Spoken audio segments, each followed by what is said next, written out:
Class 9। आज हम exercise 5.2 का क्वेश्चन नंबर 6 सॉल्व करेंगे। पहले लीनियर इनइक्वालिटी को सॉल्व कर लेते हैं। सबसे पहले इसकी एसोसिएटेड इक्वेशन लिखेंगे। The associated equation of this inequality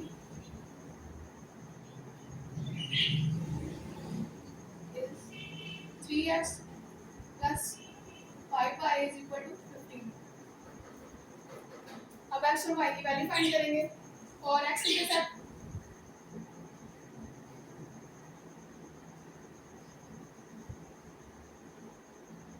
y is equal to 0। y की जगह पे हम यहाँ पे 0 पुट करेंगे। 3x plus 5 y की value 0 is equal to 15।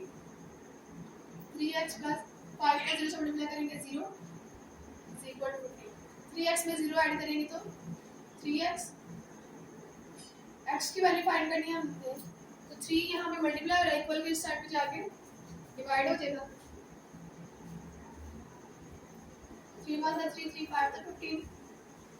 x is equal to 5 और बस पॉइंट a क्या बन जाएगा, x की वैल्यू क्या है 5 और y की वैल्यू 0। अब हम y की वैल्यू फाइंड करेंगे और y इंटरसेप्ट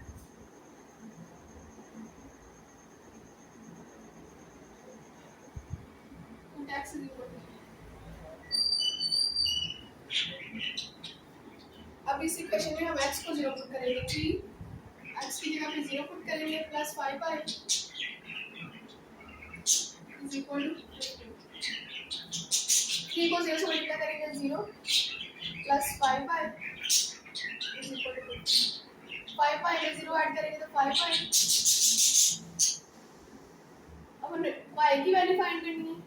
5 यहाँ पे y के साथ मल्टीप्लाई और इक्वल के इस साइड में जाएगा 15 के साथ डिवाइड हो जाएगा। y is equal to 15 divided by 5। 5 1 the 5 5 3 the 15। y is equal to 3। y की वैल्यू हमारे पास आ गई 3। पॉइंट b क्या बन जाएगा, x की वैल्यू 0 और y की वैल्यू 3। उसके बाद हम दूसरी इक्वेशन को सॉल्व करेंगे। x plus 3y less than is equal to 9। सबसे पहले इसकी एसोसिएटेड इक्वेशन लिखेंगे। x plus 3y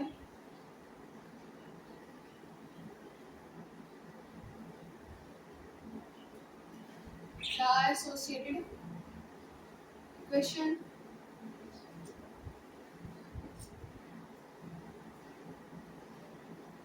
of this inequality, the associated equation of this inequality is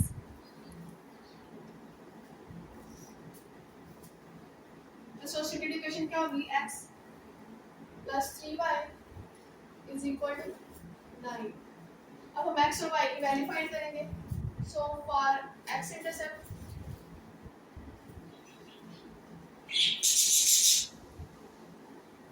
put y is equal to 0। x intercept के लिए y को 0 put करेंगे। x plus 3 y की जगह पे 0 पुट करेंगे is equal to 9। x plus 3 को 0 से मल्टीप्लाई करेंगे 0। x में 0 ऐड करेंगे तो x की वैल्यू क्या आ जाएगी 9।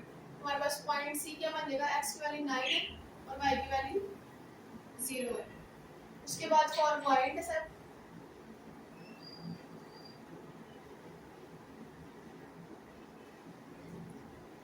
Put x is equal to 0। y intercept के लिए हम x को 0 पुट करेंगे। x की जगह पे 0 plus 3y is equal to 9। 3y में 0 ऐड करेंगे 3y is equal to 9। y की वैल्यू फाइंड करने के लिए यहाँ पे मल्टीप्लाई करेंगे इक्वल के इस साइड पे जाके 9 के साथ डिवाइड हो जाएगा। y is equal to 9 by 3। 3 1 the 3 3 the 9। y is equal to 3r। तो y की वैल्यू क्या आ गई है प्लस 3। तो पॉइंट d क्या बन जाएगा, x की वैल्यू 0 और y की वैल्यू 3। तो हमारे पास 4 पॉइंट्स आ गए। अब हम इन दोनों लीनियर इनइक्वालिटी का शेडेड एरिया देखेंगे कि ये ओरिजिन की तरफ शेड होगा या फिर ऑपोजिट टू द ओरिजिन, यानी टेस्ट पॉइंट 0 0 रख के इसका एरिया देखेंगे किस तरफ शेड होगा।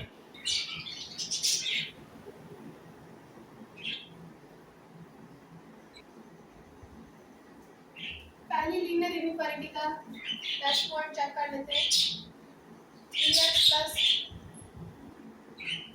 3x plus 5y greater than is equal to 15. Take test point 0 0, यानी x की जगह पे भी 0 पुट करेंगे और y की जगह पे भी 0 पुट करेंगे। 3 0 plus 5 0 greater than is equal to 15। 3 को 0 से मल्टीप्लाई करेंगे 0, 5 को 0 से मल्टीप्लाई करेंगे तो 0 greater than is equal to 0 plus 0 0। अब 0 जो है वो बड़ा है 15 से, तो 0 15 से छोटा होता है, तो यानी ये इनइक्वालिटी फॉल्स हो गई है। उसके बाद दूसरी linear inequality x plus 3y is less than is equal to 9। Take test point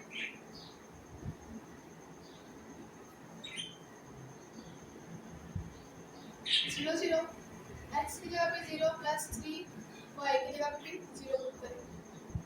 0 plus 3 को 0 से मल्टीप्लाई करेंगे 0 less than is equal to 9। 0 plus 0 0 less than is equal to 9।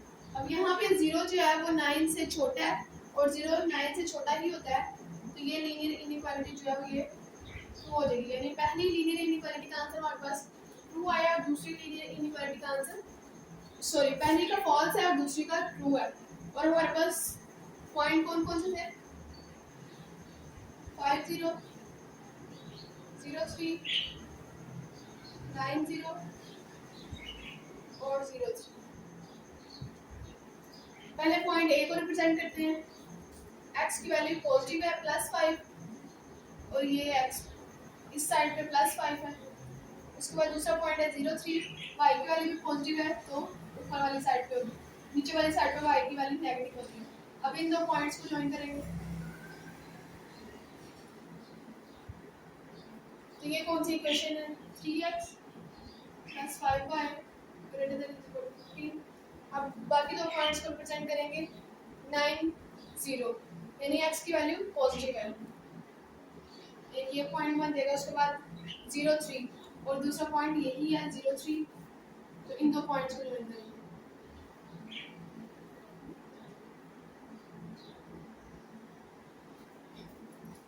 अब ये वाली यानी पहली इक्वेशन का आंसर हमारे पास फॉल्स आया था, तो इसको देखें तो इसका ओरिजिन इस तरफ है, तो इसका आंसर फॉल्स है, तो हमने इसको ओरिजिन की दूसरी तरफ शेड करना है, यानी ऑपोजिट टू द ओरिजिन। इस लाइन को हमने ओरिजिन की दूसरी तरफ शेड करना है, तो इस लाइन का ओरिजिन इस तरफ है, तो हमने इसको दूसरी तरफ शेड करना है।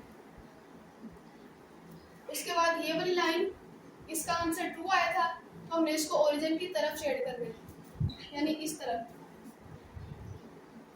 अब हमने सिर्फ वही एरिया शेड करना है जो फर्स्ट क्वाड्रेंट में आएगा, यानी जहाँ पे x भी पॉजिटिव होगा और y भी पॉजिटिव होगा। और फर्स्ट क्वाड्रेंट कितना है? यहाँ से यहाँ तक हमारे पास जो है फर्स्ट क्वाड्रेंट है, तो यहाँ पे x भी पॉजिटिव है और y भी पॉजिटिव है, तो यहाँ पे x भी पॉजिटिव है और y भी पॉजिटिव है। और इसकी लाइन इस तरफ जा रही है और इसकी लाइन भी इस तरफ जा रही है, यानी दोनों की डायरेक्शन सेम है। तो सिर्फ ये वाला एरिया जो फर्स्ट क्वाड्रेंट में आएगा सिर्फ वही एरिया शेड होगा। तो यहाँ पे कौन कौन से पॉइंट आ रहे हैं? 0 3, ये पॉइंट बी भी था और पॉइंट डी भी यही था। उसके बाद कौन सा पॉइंट आ रहा है हमारे पास? पॉइंट ए 5 0 और पॉइंट सी 9 0, यानी कि ये चारों पॉइंट्स आ रहे हैं, पॉइंट ए बी सी और डी। यहाँ पे दो लाइंस यहाँ पे कट नहीं हुई, ये वाली दो लाइंस जो है उन्होंने इंटरसेक्ट नहीं किया, इन पॉइंट्स के अलावा किसी पॉइंट पे भी इंटरसेक्ट नहीं किया, तो हम पॉइंट ई फाइंड नहीं करेंगे। और पॉइंट ई जो है वो शेडेड एरिया में भी नहीं आ रहा, अगर आता तो यहाँ पे कहीं पे आ जाता, लेकिन शेडेड एरिया में तो नहीं ना आ रहा। और पॉइंट ई अगर शेडेड एरिया में आएगा तो फिर आपने एक्स और वाई की वैल्यू फाइंड करनी है, यानी इन दो इक्वेशंस को सॉल्व करके एक्स और वाई की वैल्यू फाइंड करनी है। लेकिन यहाँ पे हमारे पास सिर्फ शेडेड एरिया में कौन से पॉइंट आ रहे हैं?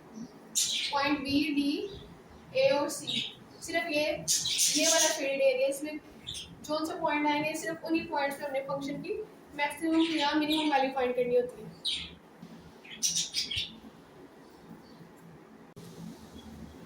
फंक्शन क्या है हमारे पास, z is equal to 3x plus y, और z किसके इक्वल होता है, f ऑफ एक्स वाई के इक्वल। तो पॉइंट कौन कौन से थे हमारे पास, 5 0 0 3 9 0 और 0 3। पहले पॉइंट को फाइंड करते हैं। पहला पॉइंट है 5 0, x की जगह पे 5 पुट करेंगे और y की जगह पे 0। 3 को 5 से मल्टीप्लाई करेंगे तो 15 प्लस 0, 15 में 0 ऐड करेंगे तो 15।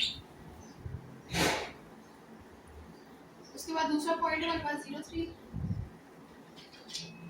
x की जगह पे 0 और y की जगह पे 3 पुट करेंगे। 3 को 0 से मल्टीप्लाई करेंगे 0 प्लस 3, 0 में 3 ऐड करेंगे 3।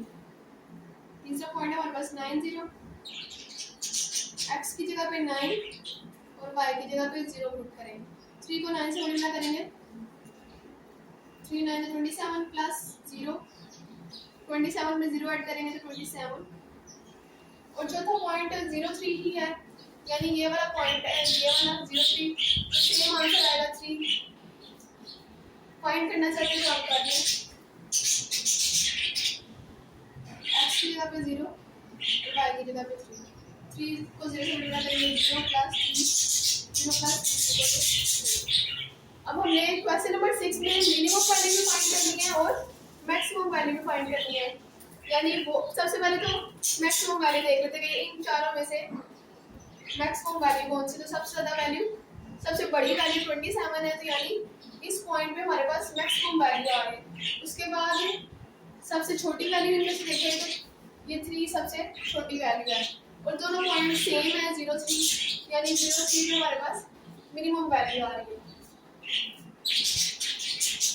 तो हम लिख देंगे so the maximum value, so maximum value of f is, f की मैक्सिमम वैल्यू क्या 27 is 27 at the corner point 90। Maximum value 27 है और इस पॉइंट पे मैक्सिमम आ रही है 90 पे। उसके बाद हमें मिनिमम वैल्यू भी बतानी है। सो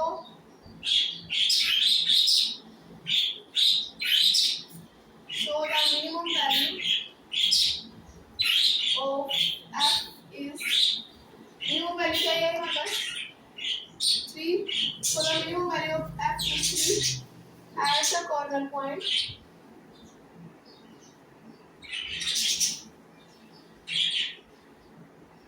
at the corner point 0 3।